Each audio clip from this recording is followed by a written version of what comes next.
Hello, and welcome to another video from Sustenance and Covering, the only YouTube channel you need to not only survive the current apocalypse, but actually enjoy it. And today we're going to talk about mind control and the media. I saw a video a while back talking about how just a small, maybe 20 companies run the entire media of the United States and how that was dangerous. In my mind, I always figure it costs me about $40 a month just to keep my internet connection so I can run this little TV show. So, and with like Time Warner or Disney, those companies, it costs millions of dollars a day to keep that junk on the air. So obviously, you know, it don't matter if they got a million companies that's running the media. If it costs that much money to be producing TV shows, then probably can't trust too many of them at all anyway. But anyways, those names, Time Warner, Disney, they on there, and I guess what got me to wanting to make this video is yesterday, this family come over and they had a child, and we was all sitting around the table talking, and the child said she wanted to color and watch TV. So I went in there and turned the TV on, and she started hollering for Hannah Montana. And her shirt even said, right there, Hannah Montana on the shirt. And so, you know, I know that she's been affected. She's watched this show, so her parents went down and bought that shirt, and somehow that helps to keep Disney on the air. You know, her mind's been controlled to want that shirt. But I didn't think much more of it till I walked in the room, I don't know, a half hour after that to get something.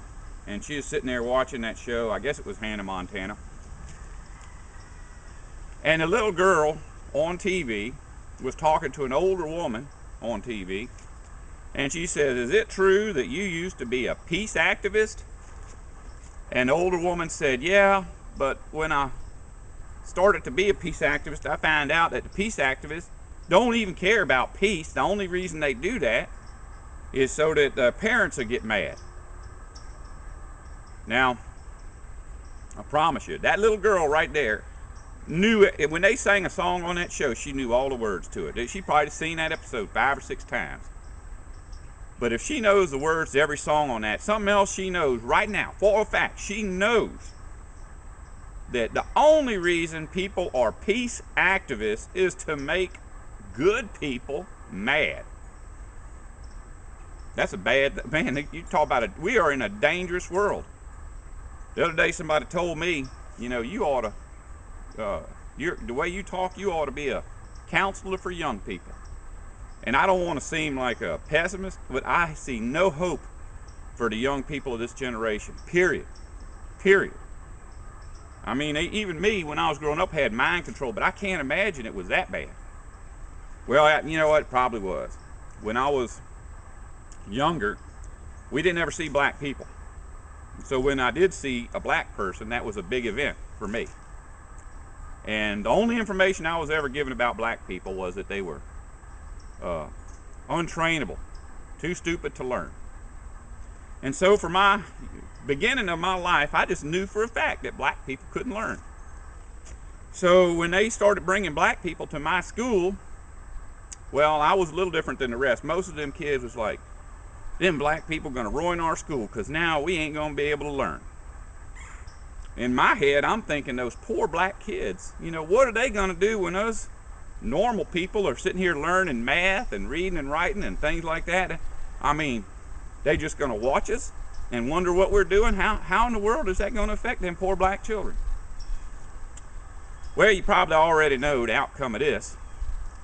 When I got into high school and graduated, our valedictorian and salutatorian were black. Now that right there ought to tell you something about them theories about black people not being smart. But that ain't all. I went to school with Robin Roberts. And everybody in her family was overachiever. All her siblings, her mama, her daddy. Her daddy drove airplane back when there wasn't no black people drove airplanes. But anyhow,